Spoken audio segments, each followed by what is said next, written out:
தங்கத்துடைய விலை இப்போ 1,00,000 தாண்டி போயிட்டு இருக்கிற சூழல்ல வெள்ளியுடைய விலையும் அடுத்த வருஷத்துல கிடுகிடு அப்படின்னு உயரும் அப்படின்னு நிதிச்சந்தை ஆய்வாளர்கள் சொல்லியிருக்காங்க. எம்கே வெல்த் மேனேஜ்மெண்ட் வெளியிட்டிருக்கிற அறிக்கையின்படி வெள்ளியுடைய விலை அடுத்த வருஷம் அவுன்ஸ் ஒன்றுக்கு $60 வரைக்கும் உயரக்கூடும். சோ இது வருஷத்துக்கு வருஷம் 20% உயர்வை எட்டும் அப்படின்னு சொல்லியிருக்காங்க. இந்த அதிரடி ஏற்றத்திற்கு முக்கிய காரணம் இப்போ 20% இருக்கிற தொடர்ச்சியான விநியோக பற்றாக்குறைக்கு மத்தியில வலுவான தொழில்துறை தேவைதான் அப்படின்னு சொல்லியிருக்காங்க.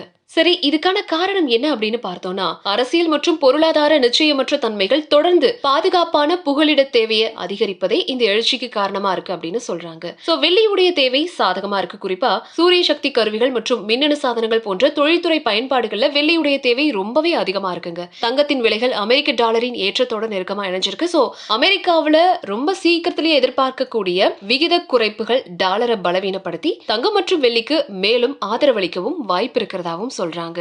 நிறுவன முதலீட்டாளர்கள் மற்றும் மத்திய வங்கிகளால அமெரிக்க டாலரை விட தங்கத்தின் மீதான விருப்பம் அதிகரிக்கிறது. விலை மதிப்பற்ற உலோகங்களின் மதிப்பு உயர்வுக்கு மையமா இருக்கு அப்படின்னு எம்கே வெல்த் மேனேஜ்மெண்ட் தயாரிப்புகளுடைய தலைவரான ஆஷிஷ் ரணாவடே அப்படின்றவர் சொல்லியிருக்காரு. சர்வதேச நாணய நிதியம் 2025 மற்றும் 2026 வருஷங்கள்ல இந்தியாவின் வளர்ச்சி 6.2 6.3% இருக்கும் அப்படின்னு கணிச்சிருக்காங்க.